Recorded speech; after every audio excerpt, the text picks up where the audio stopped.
দর্শক, সিলেট ভিউ সরাসরি সম্প্রচারে আপনাদের সবাইকে আমন্ত্রণ জানাচ্ছি। আমি নিবেন্দু তালুকদার। জানিয়ে দিব এই মুহূর্তে আমাদের হাতে থাকা সিলেটের সর্বশেষ খবরাখবর। আজ মধ্যরাত থেকে অনির্দিষ্টকালের ধর্মঘটের ডাক দিয়েছে সিলেট অ্যাম্বুলেন্স মালিক শ্রমিক সমিতির লোকজনেরা। 6 দফা দাবি নিয়ে তারা তাদের এই ধর্মঘটের ডাক দিয়েছে। সেই 6 দফা দাবিগুলোর মধ্যে রয়েছে সড়ক ও সেতুতে অ্যাম্বুলেন্স চলাচলের জন্য টুল ফ্রি করা সহ 6 দফা দাবিতে সারা দেশের মতো সিলেটেও অ্যাম্বুলেন্স চলাচল অনির্দিষ্ট সময়ের জন্য বন্ধের ঘোষণা দিয়েছে বাংলাদেশ অ্যাম্বুলেন্স মালিক কল্যাণ সমিতি সিলেট জেলা শাখা। এ দাবি আদায় না হওয়া পর্যন্ত সোমবার দিবাগত রাত 12টা থেকে অ্যাম্বুলেন্স চলাচল বন্ধ থাকবে। সোমবার বেলা 11টার দিকে এ দাবি আদায়ে মানববন্ধন করেছে বাংলাদেশ অ্যাম্বুলেন্স মালিক সমিতি সিলেট জেলা শাখা। নগরীর চৌহাট্টাস্থ সিলেট কেন্দ্রীয় শহীদ মিনারের সামনে এ মানববন্ধন অনুষ্ঠিত হয়।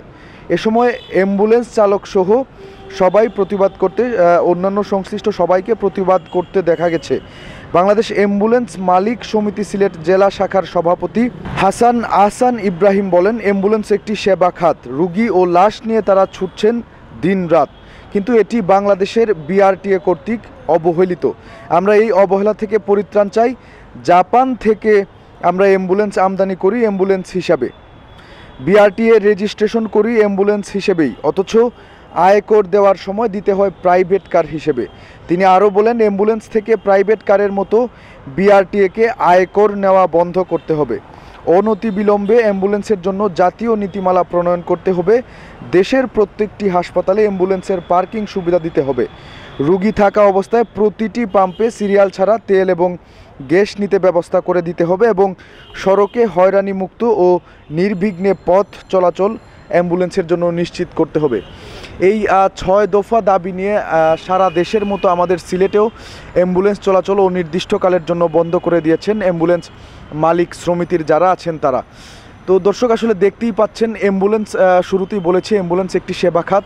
তারা দিনরাত রুগী পরিবহন অর্থাৎ রুগীদের সেবা দিয়ে থাকেন।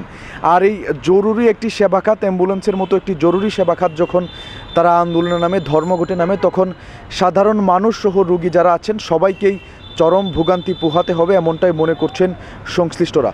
তো দর্শক, এই ছিল সিলেটে ডাকা অ্যাম্বুলেন্স মালিকদের ধর্মঘট নিয়ে আমার কাছে সর্বশেষ খবরাখবর। এতক্ষণ আমাদের সাথে থাকার জন্য সবাইকে অসংখ্য ধন্যবাদ। আমাদের পরবর্তী আপডেট পেতে ফলো করুন সিলেট ভিউ ফেসবুক পেজ।